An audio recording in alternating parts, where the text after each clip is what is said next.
I mean, I do, but it's nothing. You're talking $100, $200 a month. Something. It's not much. Which defense is worse, Southern Cal or Colorado? I would say Colorado.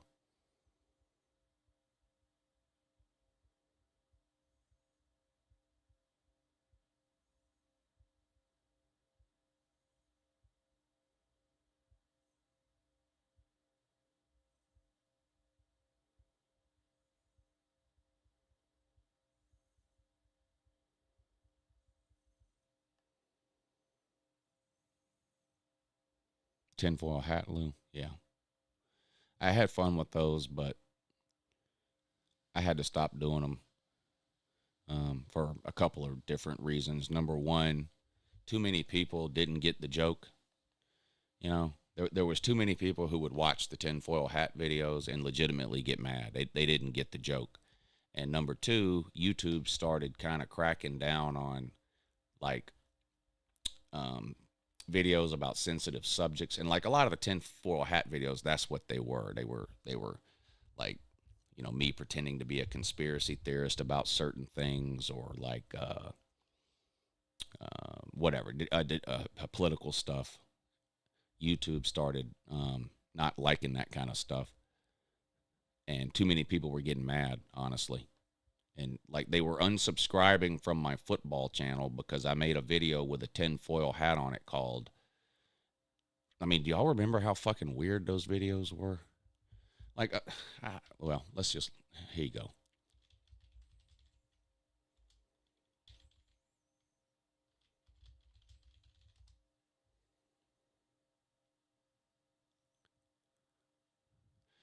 Okay, so this video is called "What If Hillary Clinton Wins?" It's from 7 years ago. Imagine watching this video and getting so mad that you unsubscribed from a football channel. Watch this. This is so ridiculous.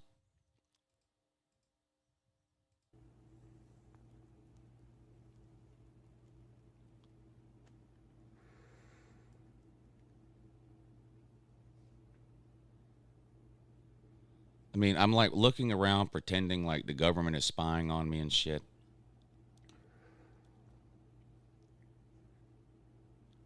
Never mind the fact I literally have a tinfoil hat on. You ever heard, you know, when people say, well, I'm a Republican because I'm for less government, you know, and Republicans are the party of less government. Or they'll say, I'm a Democrat because I want more government, you know, and Democrats are the party. Imagine getting mad at this. Of more government. Of course, that's not real. The reality, the truth even, of the situation is both parties you want more government. It's just a question of what form that government would take. You know, and then you know, if such and such gets elected, I'm moving to Australia. You know, of course you're still here. Or, you know, if such and such gets re-elected, I'm definitely moving to Cambodia or whatever. You're all still here, you know. And then, you know, well, when George Bush was president, you know, he did this or that, and there's Obama, and, you know, the Obama phone, of course, which was a program started by Ronald Reagan. But you know, you can't let insignificant, you know, information like facts get in the way of your idiocy. So, you know, your kid flunked the 3rd grade. Thanks a lot, Obama. You know, that kind of thing. You know, it snowed in April. You know, thanks a lot, Obama ruined the weather. You know, but, you know, meanwhile, you know, you go to sleep at night under the, you know, blanket of protection provided to you by the Patriot Act, or so you think. You know, the Patriot Act had been in the works for decades, you know, years and years and years. You know, the government has been wanting to do these things.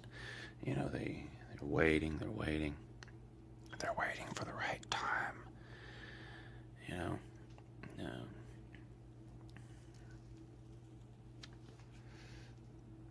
and here comes 9/11. People are scared. You know, they passed the Patriot Act in the middle of the night.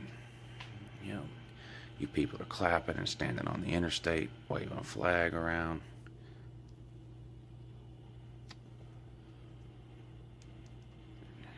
Department of Homeland Security, FISA courts, no-knock warrants, black site prisons.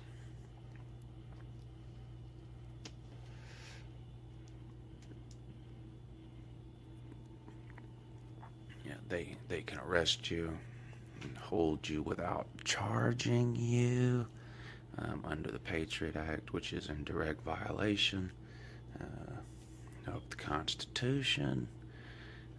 But it's for your own safety. It's for your own protection. That's what they tell you. You lay down at night, you sleep just fine. You know, people are mad, blaming the Republicans for that. You know, Obama gets in office, makes it even worse. You know, the Republicans and the Democrats, they're flip sides of the same coin. The only reason they even have different names is so that you can have a winner and a loser.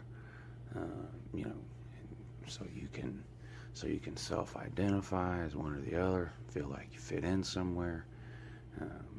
You know, you go ahead and label yourself a Republican, and then you Google what is a Republican, and you know that's how you form your ideas. You know, well, I'm a Republican. I guess I believe these things now. You know, or you label yourself a Democrat. You believe a separate set of things. They're not that different. Of course, they were not going to tell you that. Figure that out on your own.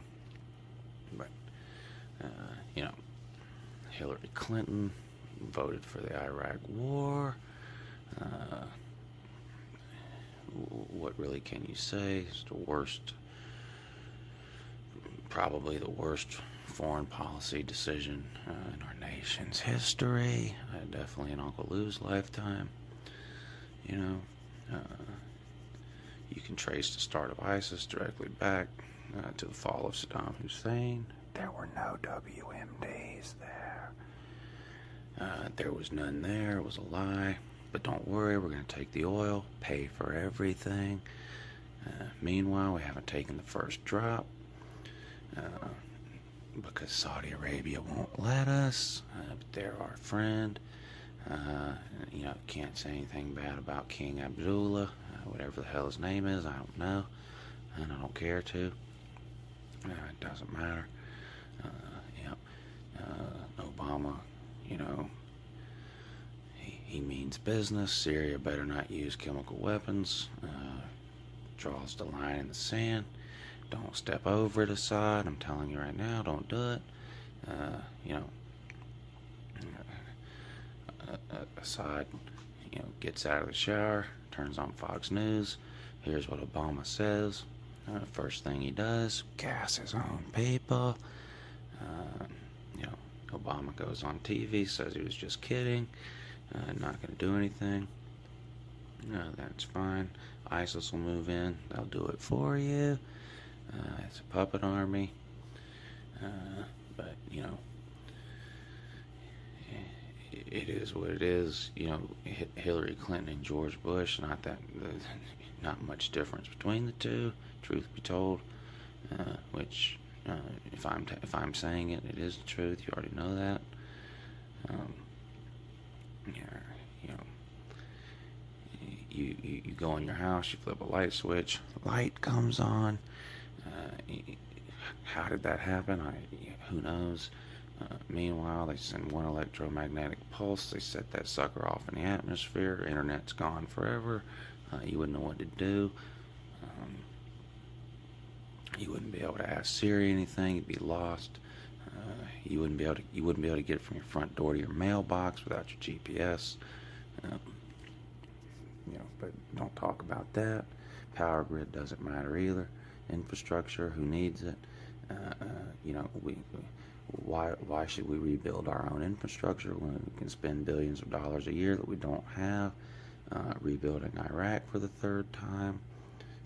You know, just so we can tear it down again. It's a giant. Our Middle East policy basically is a giant game of Jenga. You know, you build it up, you see how many little blocks you can take out before it all falls over. Don't worry, we'll build it right back up for you. You know, of course, we're going to have to put a couple of military bases there. By the way, when the American military moves in, we're not visiting. It's a permanent deal. If you don't believe me, you can ask the Japanese or the Germans or the Italians or any other country that we've ever been to war with. We're still there. Don't plan on leaving either. You know, you wonder why these people don't like America and the things that we do. Ask yourself this. Next time you walk out your front door, look to your left, look to your right. Let me know if you see any Middle Eastern or Chinese or Russian military bases. If you did, how would you feel? You probably wouldn't like it. But don't worry, like I said, we have the Patriot Act and Department of Homeland Security, which is here to trick you into a false sense of security, which is working. You know, and then people say, well, you know, Apple should just tell the FBI how to hack the phone. If you don't have anything to hide, what's the big deal? Let them peek into your phone. Let me ask you this, lady. Why do you have blinds on your house? Are you doing anything illegal in your living room? No? Why not take the blinds down then? Because it's private. You have a right to privacy inside of your own home. That privacy extends to your cell phone.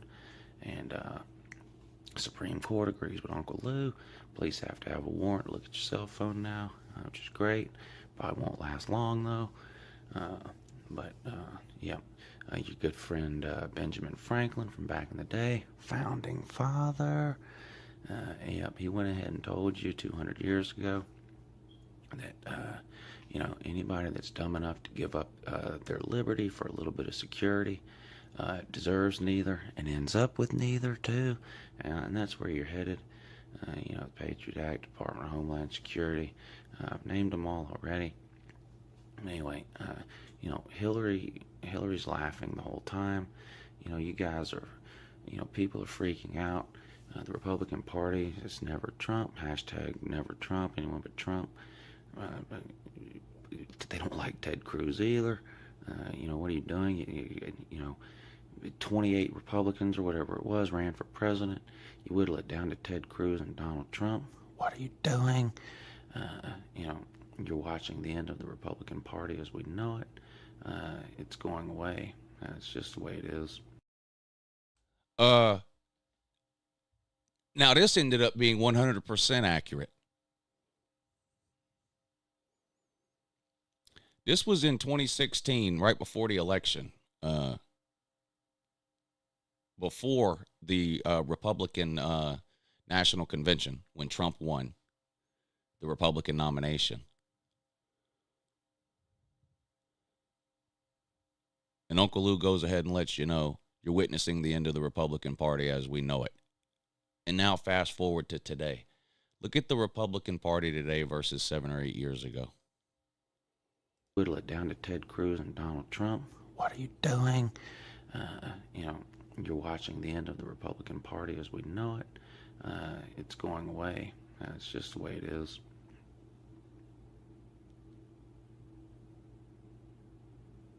Did anyone else hear that?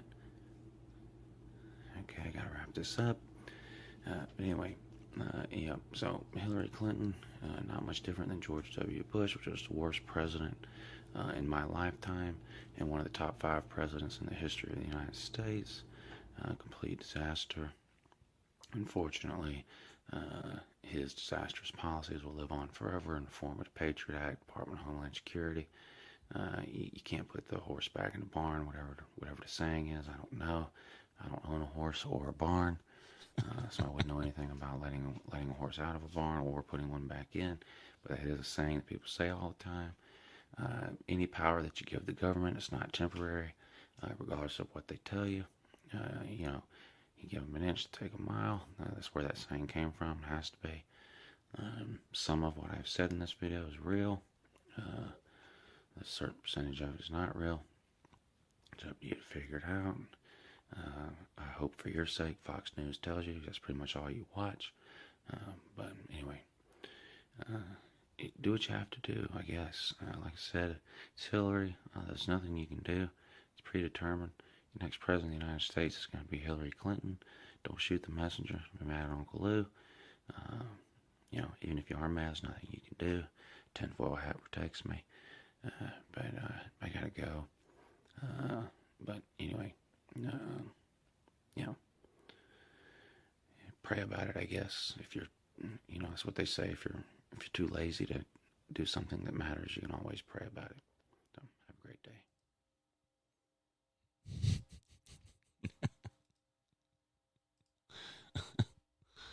Yeah, I had to stop doing those. Too many people getting mad.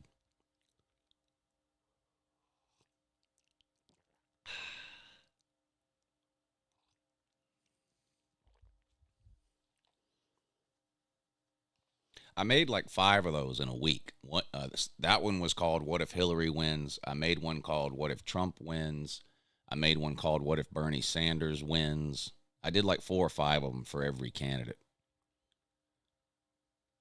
They're all the same thing, though. They're all me standing in the dark with a tinfoil hat on, just ranting incoherently about things that don't make any sense. People got big mad.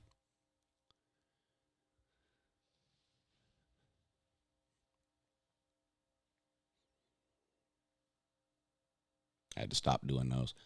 I had to make a decision.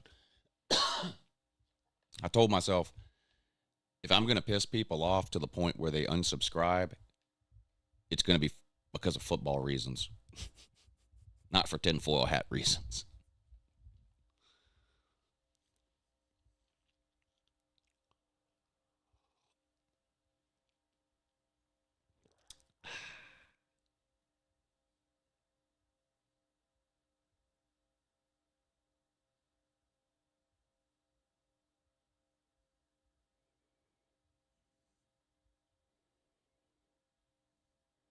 I remember on a live you said just unsubscribe, don't announce it, just go. Yeah, the reason I say that all the time is because 99% of the time, people who are going to unsubscribe don't feel the need to tell you. They just unsubscribe and quit watching.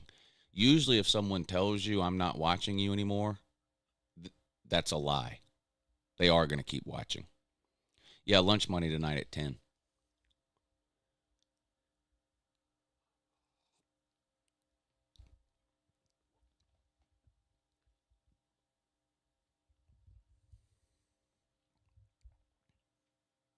Yeah, the I don't watch you crowd, you know.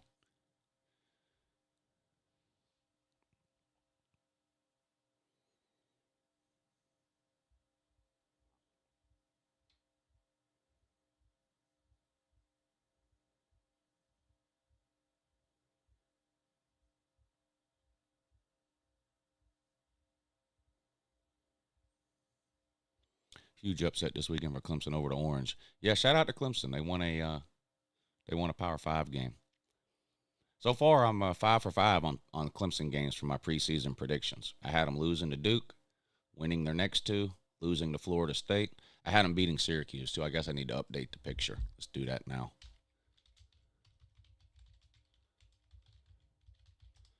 Let me take the screenshot. Where's the Clemson prediction video?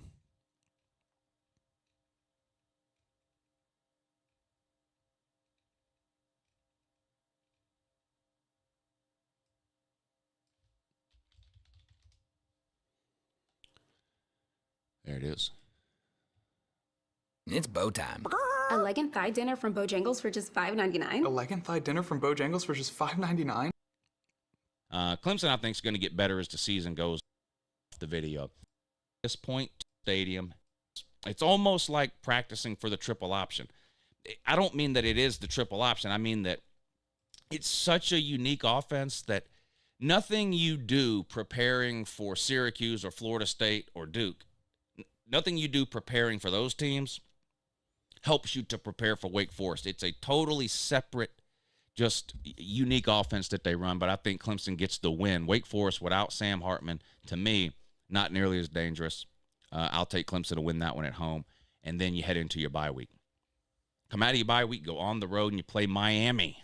Boy, don't tell the Miami man this, but they're going to be bad again this year.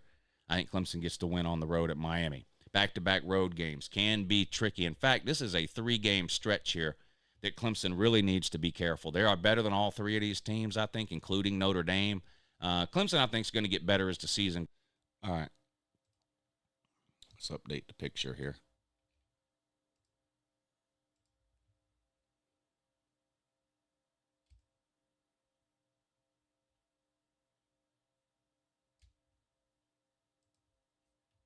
There we go. 5 for 5 on Tater games this year.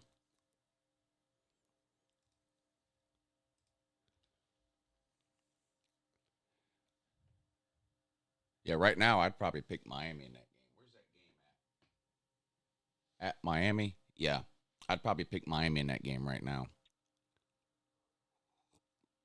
It'll be a good one, though. Good news for Clemson. There'll probably be more Clemson fans there than Miami fans.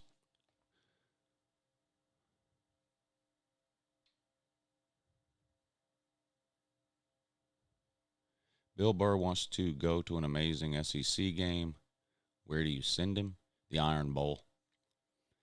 If you can go to one SEC game in your lifetime, it should be the Iron Bowl.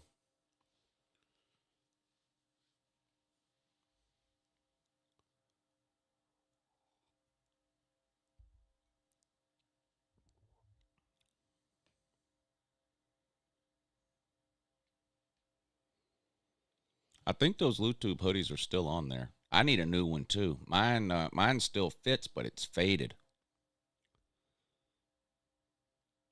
I need a new one too.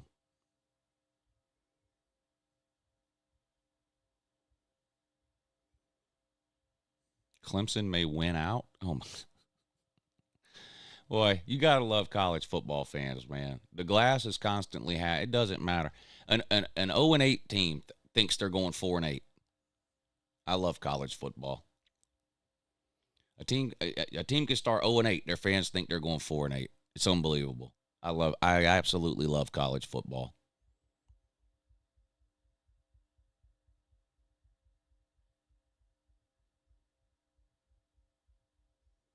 Clemson's got about 5 games left that are 50-50. They're 100% certain they're winning them all.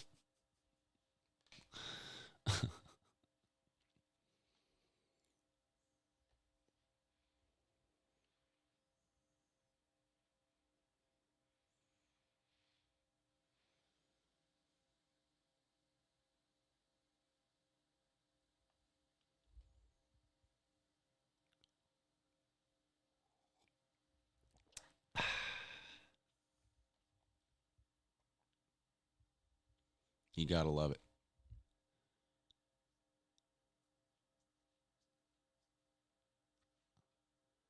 You got to love it.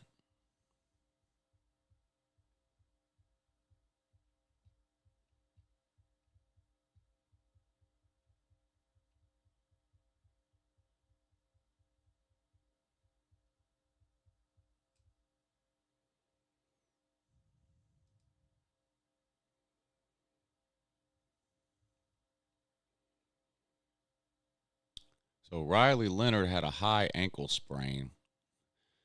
How long does that normally take to heal? A while, doesn't it? This says expected to miss multiple weeks. Duke has a bye this week before hosting NC State, then playing at Florida State and at Louisville. Boy, if Duke can't get him back for Florida State and Louisville, they're probably going 0 for 2 in those. They could probably beat NC State either way.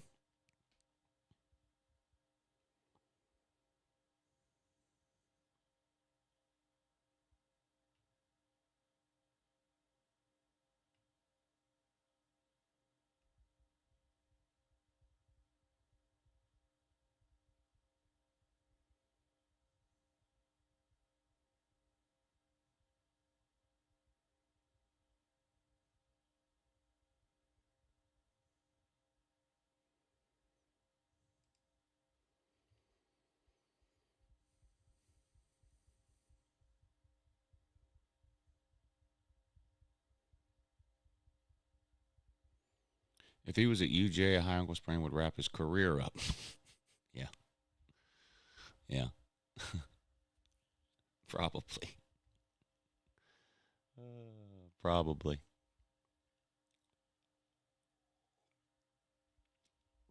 I got to do my top 25 video today, but I already did the top 9. I showed you on the Your Season Is Over video, but so my top 5 in order: Michigan, Florida State, Texas, Penn State, Ohio State. That's my top 5. Washington is 6, Oregon is 7, Georgia is 8, Southern Cal is 9.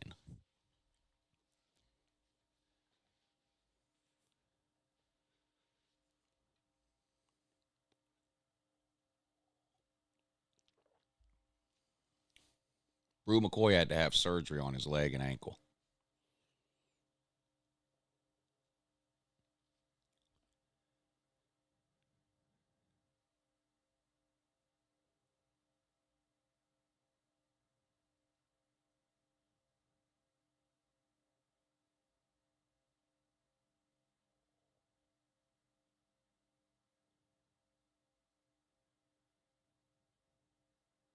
Yeah, I moved UJ to 8. A month of the season is gone. So you have enough information now where you don't have to rely on anything from last year. You don't have to rely on anything you thought you knew about the teams. There's enough football that's been played now to where you can, not that any ranking is accurate or is going to end up being accurate, but you can fairly, I think, at least attempt to fairly slot the top 8, 9, 10 teams. I'm not convinced Georgia's not going to win it all again.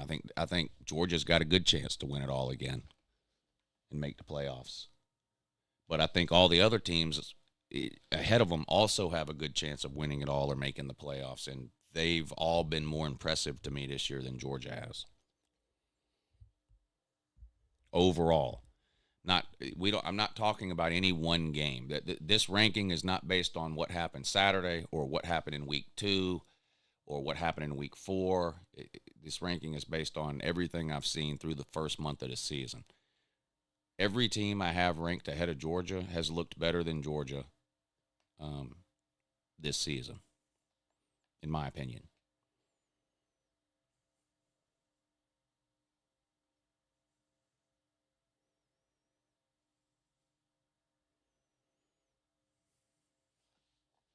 The hardest one for me was 2 and 3, Florida State and Texas.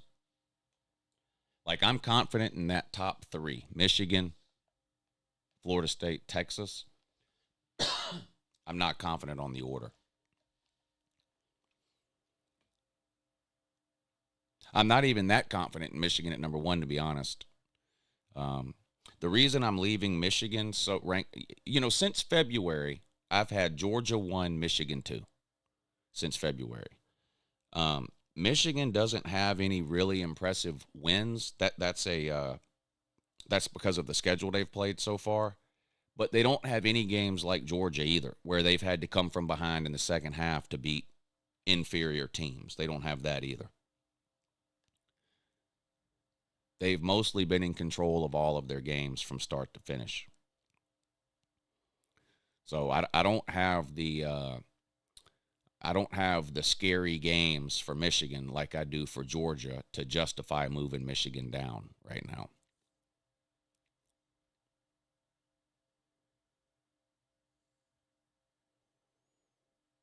I think Georgia's at 8 right now because that's where I have them. I wouldn't put them at 8 if I didn't think they should be at 8.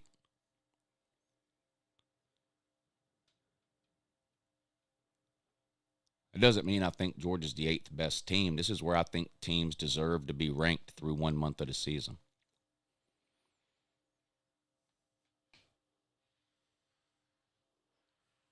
Let me ask you this. If Mississippi State had the exact same resume that Georgia has this year, they'd played the exact same teams, the results were the same, 2 come-from-behind wins. Georgia's played 2 Power 5 teams. They've had to come from behind to beat both of them. If Mississippi State had the exact same resume against the exact same teams, where would you have Mississippi State? Because I can tell you where the AP and the coaches and people like that would have them. They'd have them around where they have teams like Kentucky right now or Miami.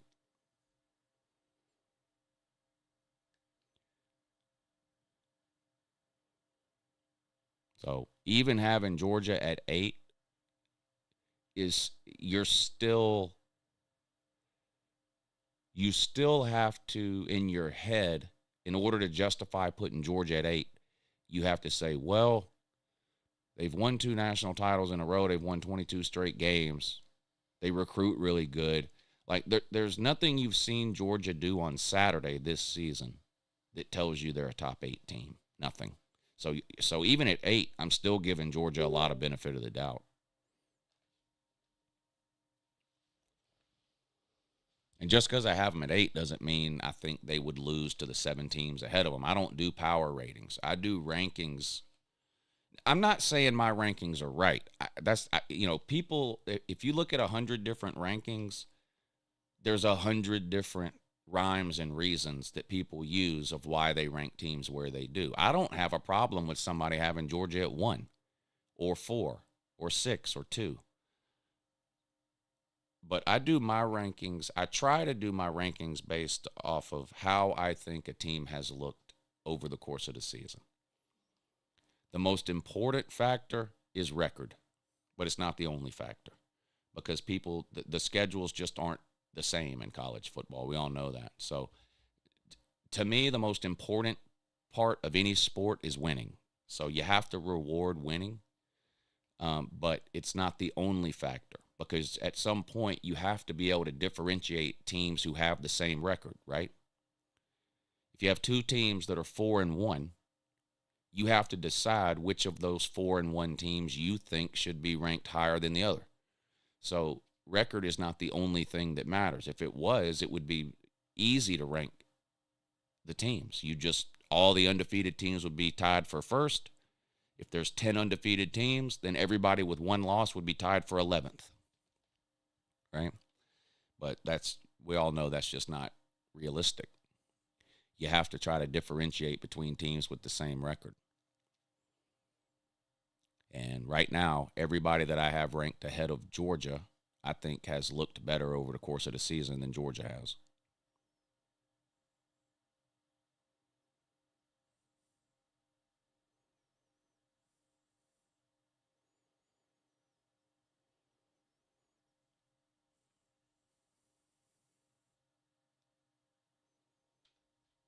Well, Dean is talking to a different audience than I'm talking to.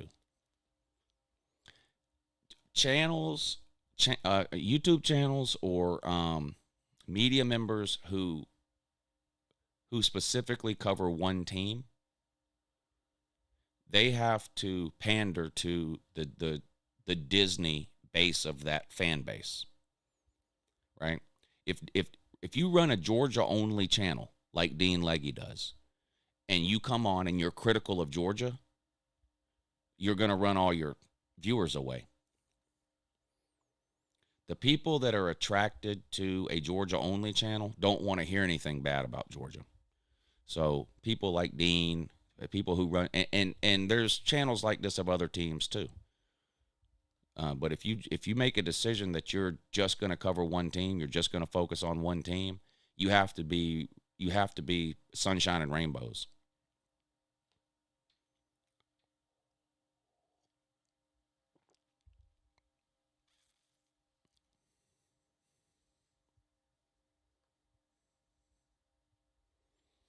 The Bama Texas A&M line, I haven't even looked. I usually don't look up any lines until the Lunch Money Show, because I like to use the Lunch Money Show to form my initial opinions on betting the games. So I like not to look at the lines ahead of time. I like to just see the line on the Lunch Money Show and give give like my initial gut reaction. But I'll look up the Texas A&M Bama line, because y'all are talking about it's moved since yesterday. Now, I don't know what it was yesterday, so I won't be able to tell you. But on DraftKings right now, it's Alabama -3. Right now, it's Alabama -3.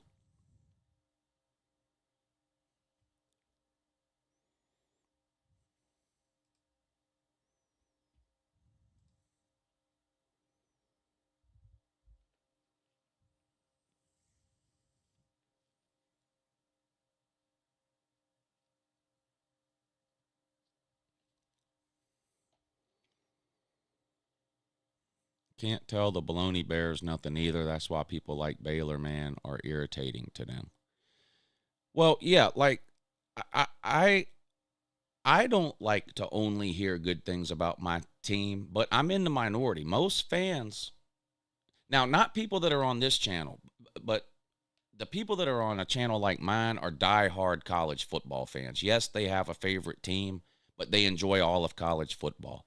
That's not the majority of college football fans. The overwhelming majority of college football fans are not watching 12 hours of college football every Saturday. They're watching 3 hours of football every Saturday. They watch their team, that's it. Then they might watch SportsCenter or college football final the next day to get kind of a recap on what else went on. But they specifically only care about their team. And when they go to places like YouTube for college football information, all they want to hear is information about their team and how good their team is or how good their team can be. That's the majority of college football fans. And I'm not putting that down. I'm not saying that's a good or bad thing.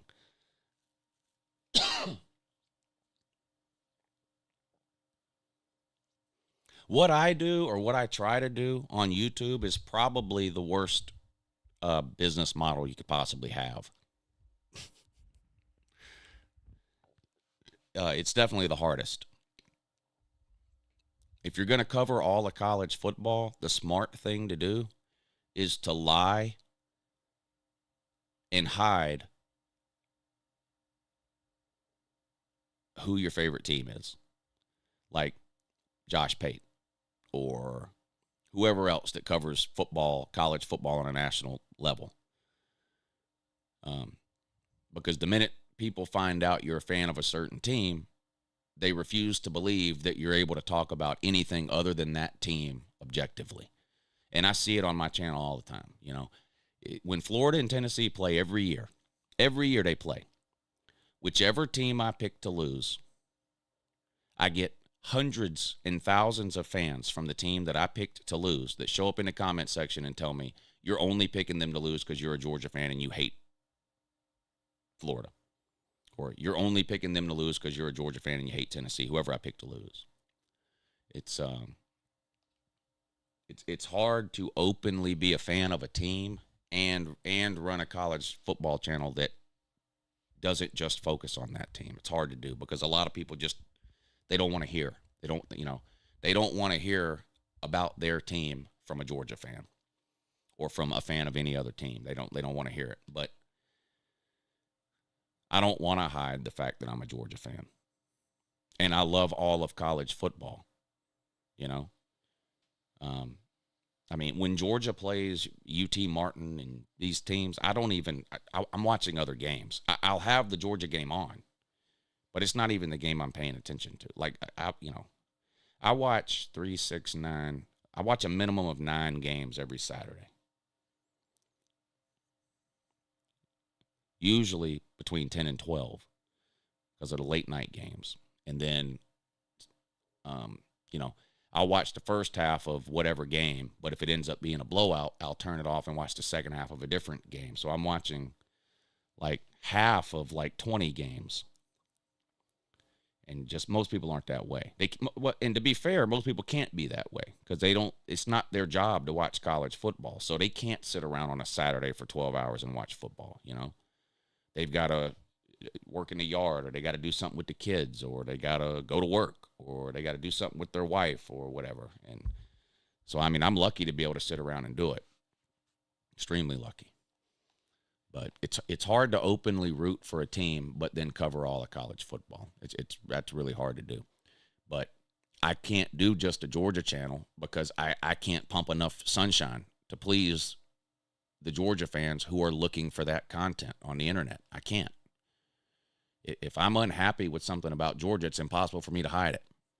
And to do what Dean Legge does or whatever anybody else does who covers just one specific team, you have to be a rainbow and sunshine pumper. There's no other, you can't be successful any other way.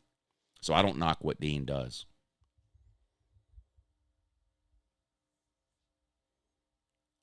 I understand why he does it.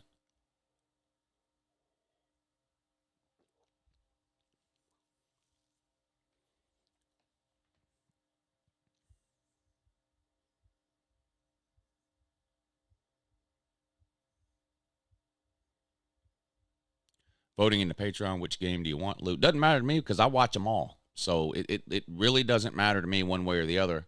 Here's why I do the voting on Patreon. I know that so far this season, every single Saturday, I've streamed 2 time slots, one on Patreon and one on YouTube. I don't do that every weekend generally. There are some weekends where for one reason or another, I can only stream 1 time slot, or maybe I just only want to stream 1 time slot. And when that happens, that one stream is on Patreon. Like, it gets first priority. So the reason I put the poll up is so I make sure I am live streaming whichever time slot the majority of the Patreon people want me to stream. Now, if at all possible, I then stream a second time slot on YouTube. But like I said, that depends on what else I have going on, what other games are being played that day, all of that kind of thing. But you're welcome to vote for any time slot you want. I seriously don't have a preference one over the other, especially on a Saturday like this one coming up where there are good games at all 3 time slots. And, that does seem to be something that the networks are doing a better job of. I don't know if it's intentional or if it's just kind of worked out that way, but it does seem like there used to be a lot of Saturdays, it seems like, where there was no good games on at all at noon.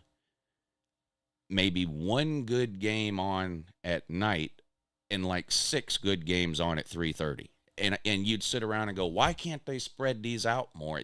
I don't know if it's just dumb luck that that's happening, but it does seem like the networks are doing a better job of that, of kind of spreading the good games out to where you have at least 1 or 2 good games at each of the 3 major time slots.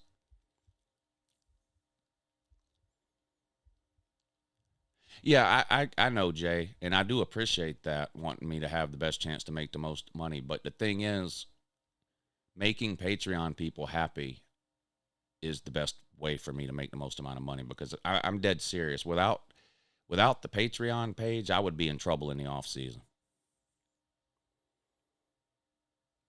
I have to save a lot of the money I make this time of year. And, a lot of that I'm able to save comes from Patreon. So I try to make sure I stream the game that the Patreon people want me to stream. And I'm always looking for other things to do for the Patreon people too. But It's hard to come up with stuff to do in the off season for the Patreon people, but I do try.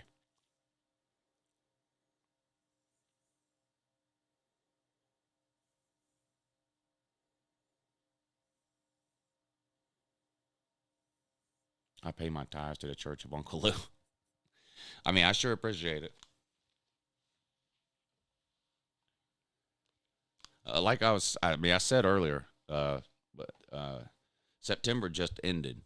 YouTube works on a month-by-month basis. They don't pay you every week or every 2 weeks or whatever. They pay you once a month. So September just ended, and it's the best month I've ever had on YouTube.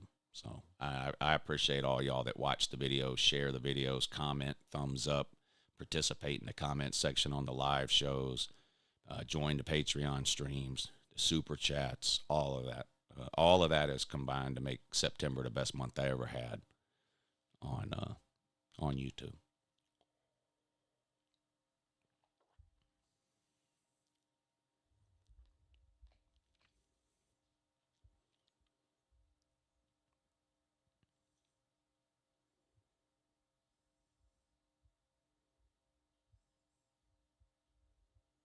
It honestly doesn't matter to me. I've been around long enough that I stay a Patreon member of the channels to help out folks I consider friends. I appreciate that, Nature Boy. I watch all the Lou videos even when you're clowning us. I mean, that's one thing that people can never say, is that I am discriminatory or biased for any one team or whoever embarrasses themselves. I pointed out, including Georgia. I had several comments yesterday on the Your Season Is Over video after it uploaded that told me I spent too much time talking about Georgia. Well, all the time I spent talking about Georgia was how bad they played. I mean, I clowned Georgia yesterday as bad or worse than I did any other team that lost, and Georgia won. But I spent a lot of time talking about the offensive line, the defense, and the running backs, and how they're not good enough, and yada, yada, yada. But I did that because they deserved it. They have not played up to their potential. They have not played great. They have not played like the number one team. They have not played like a team that is on their way to a national title. They haven't. And that's the perception of Georgia that's out there. You won 2 straight. You've got all these great recruiting classes, great coaching staff. Everybody had Georgia penciled into the playoffs before the season even started. And there hasn't been a single week this year where Georgia has looked like a national championship team. And then, of course, you get the Georgia fans that go, well, it doesn't matter how we're playing now. We're getting better as the year goes along, as long as we win and blah, blah, blah. But the thing is, last year, in the first month of the season, you had 2 games as a Georgia fan that you could point to as proof to realistically think you were the best team in the country. You had the Oregon game in week 1 where Georgia won 49-3 and was it's to this day. That Oregon game is one of the most dominating games I've ever seen Georgia play, period.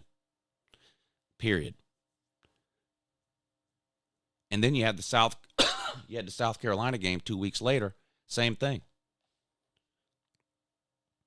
And so a month into the season last year, there was plenty of justification to have Georgia number 1. Plenty.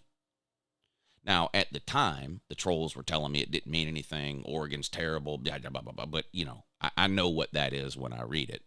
But if you're being honest with yourself, a month into the season last year, you thought Georgia was the best team in the country. You did.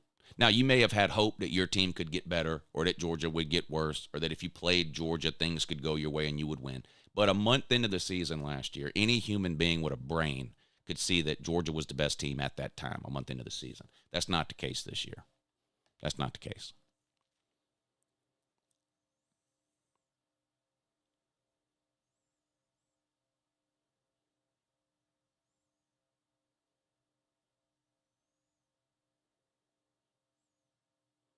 Now, Georgia is still one of the most talented teams in the country. Talent's not enough to win. It's a big part of it, and you can't win without it. So Georgia, Georgia could still become a problem for people. The talent is there. It's all the little things that Georgia did so well over the last couple of years. That's what's holding Georgia back right now. They're turning the ball over too much, right? Situational play calling. Picking up a 3rd and 2. Like, these things aren't where they were the last couple of years overall. A running back that can score a 60-yard touchdown. We don't have that. And I don't think we're going to have it this year, ever. We've had that every year for a decade. We don't have that right now. We don't have that right now.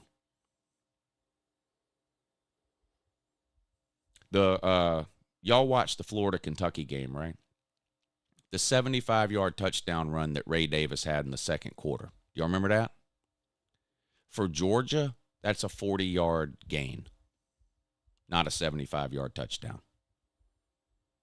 Somebody on Florida will catch a Georgia running back at the 35-yard line, and it'll be a huge 40-yard gain, Georgia ball, 1st and 10 on the opponent's 35. Georgia doesn't have a running back that's scoring a 75-yard touchdown. It's not happening. Not this year.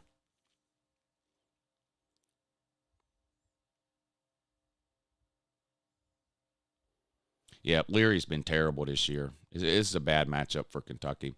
Kentucky plays the same brand of football Georgia does. They're just not as good at it as Georgia is. They're not nearly as talented. Kentucky's got good lines of scrimmage, can push people around, run the ball well, but they can't throw the ball to save their life, and they still can't throw the ball to save their life. It's just a bad matchup for Kentucky. They're not going to win in Athens.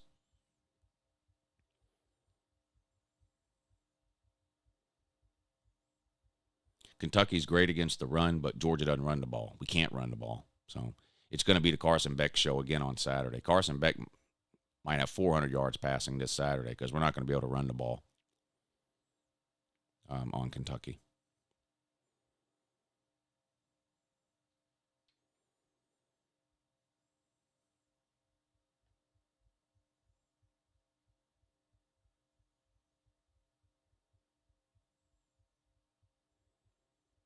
And Devin Leary's not going to hurt us with his legs like Auburn's 2 quarterbacks did either.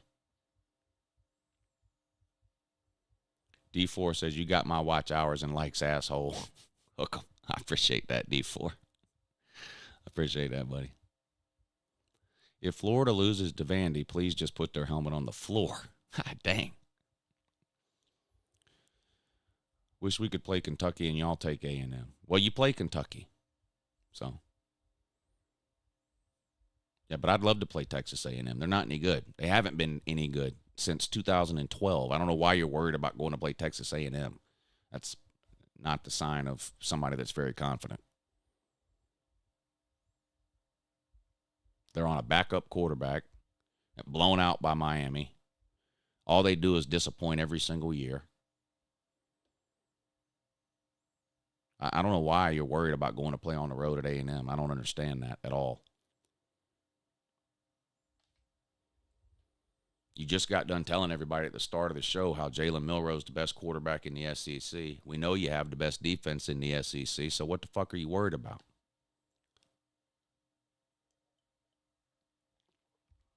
They've had talent as good as anyone for a decade. They still lose 5 games a year. I don't know what you're worried about.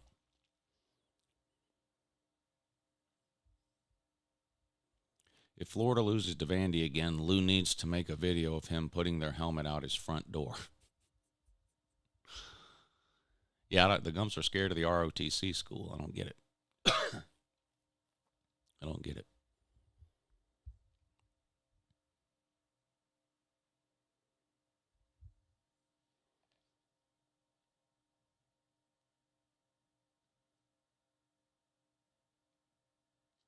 Did I pick Bama to lose this game in the preseason? Let's look.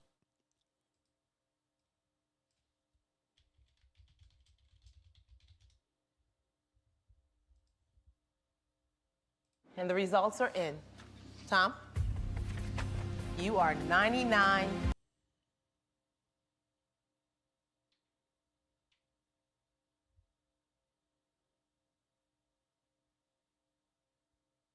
think you know which.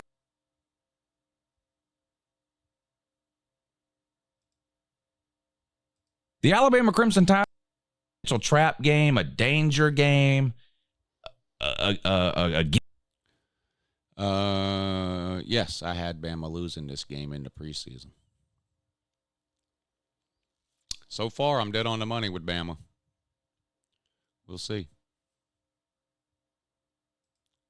Good luck to the Gumps.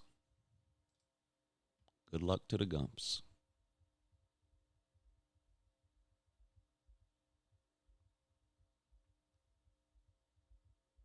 Really need a Napier versus Zook video when you get a moment.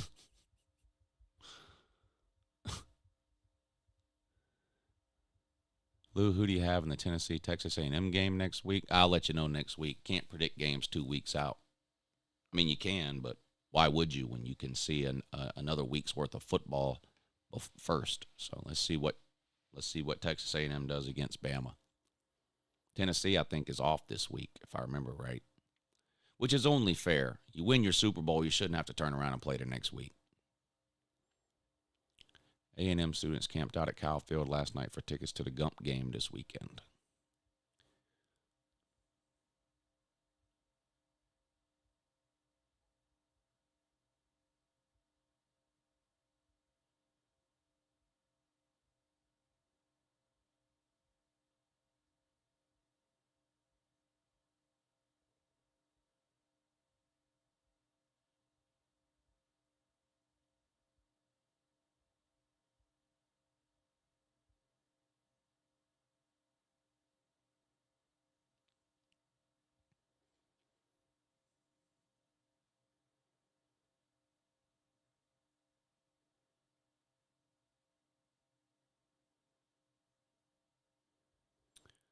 OU going to learn Saturday, new sheriff in town. Yeah, that'll be a good game.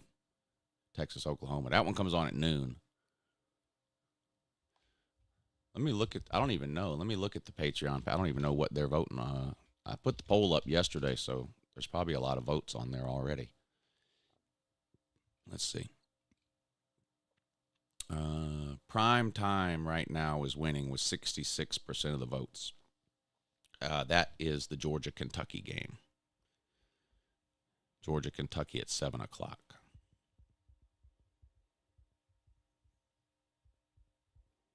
Afternoon only has 8%. Noon has 25%.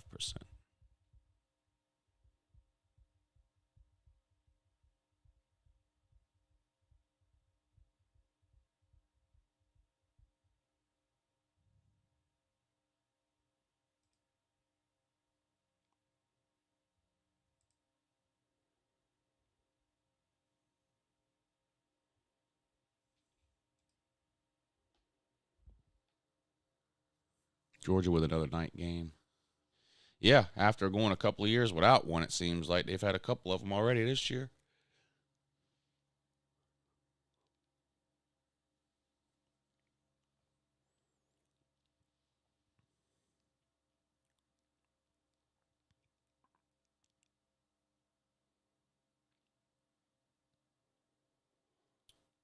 I hope Tennessee, Georgia is a night game, says Noah Livingston. My guess is 3:30.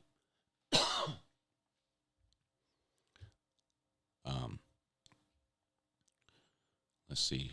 Let's see what other SEC games are that day.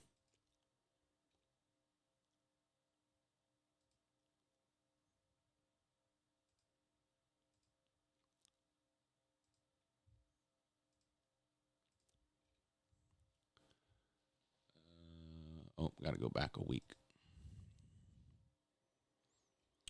Georgia at Tennessee. Louisiana Monroe at Ole Miss, Kentucky at South Carolina, Florida at Missouri, Georgia State at LSU, Florida International at Arkansas. Yeah, that's a 3:30 game. None of these other games are any good.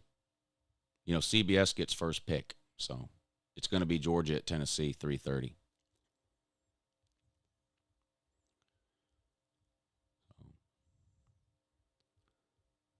That'd be some kind of afternoon gimmick for Tennessee. I don't know what I know they're going to do some gimmicks. I don't know which gimmicks they'll do, but they're going to do some kind of gimmick for this game, I'm sure.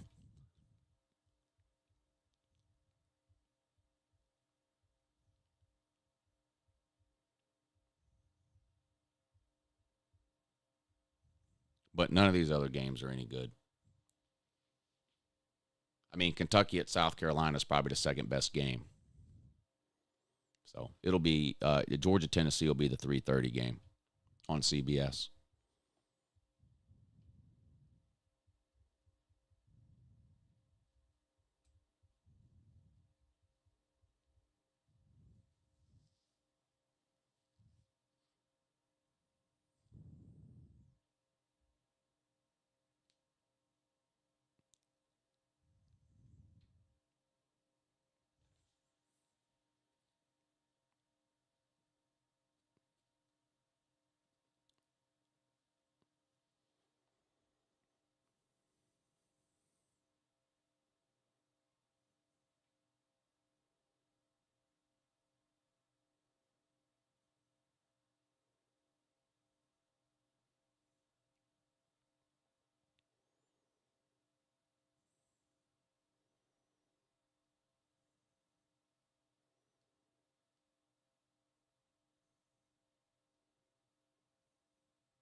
Name the 2 losses for what? Oh, 2 more losses for Tennessee. Bama could beat them. A&M could beat them. Kentucky, Mizzou. There's several losable games left for Tennessee. Doesn't mean they'll lose them, but there's several that they could lose.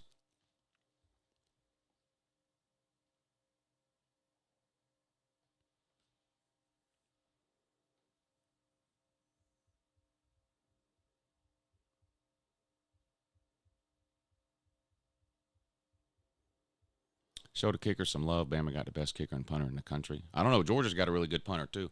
And Georgia's field goal kicker made me happy this Saturday. Made both of his field goals, and he's been shaky. You know, he was only at like 50% coming into the game. Had missed easy kicks at home against bad teams. I was worried about him kicking under pressure on the road. But he was 2 for 2. But none of them were like bombs. I think they were both in I think both the field goals were like around 37, 38 yarders, something like that.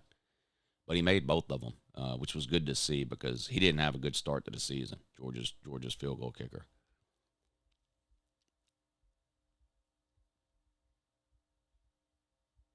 What's up, Vic?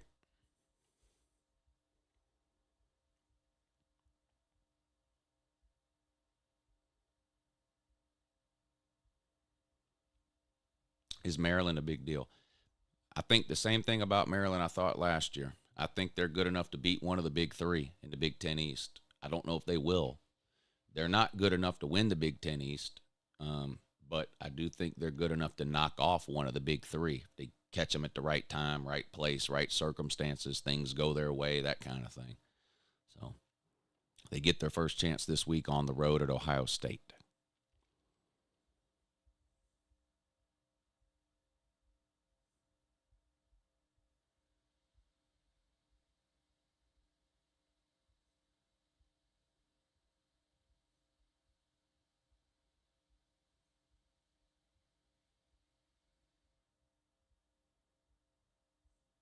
Hey, Trey, what's going on, buddy?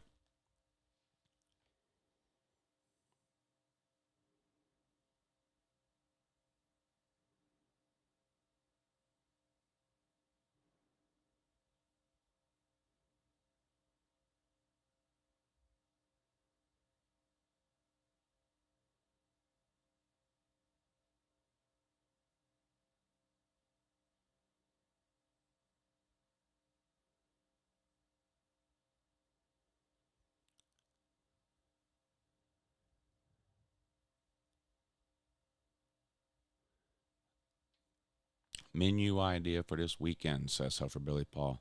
Well, go back and watch the Cooking with Mrs. Pete videos. Pick your favorite one and do that one.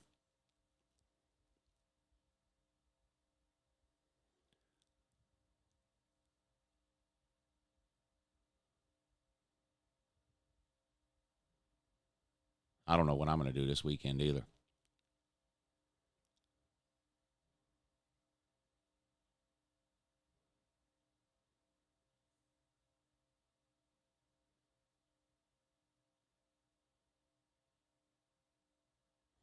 All right, everybody, I'm going to get out of here. Got to get started on my top 25 video for today. But I appreciate y'all tuning in. Don't forget about the Lunch Money Show tonight at 10 p.m. with me and Pigskin Pete. We'll take a look at all this weekend's games and the early odds. And try to figure out if there's a way for us to make or lose some money betting on college football. We'll talk about all this past weekend's games for a little bit, too, on the show. And I think Edward is back tonight, too. He wasn't on last week because of some Jewish holiday. But I think he'll be back on tonight, too. So I hope y'all enjoy your Monday. Get your week off to a good start. And I will talk to you all again real soon.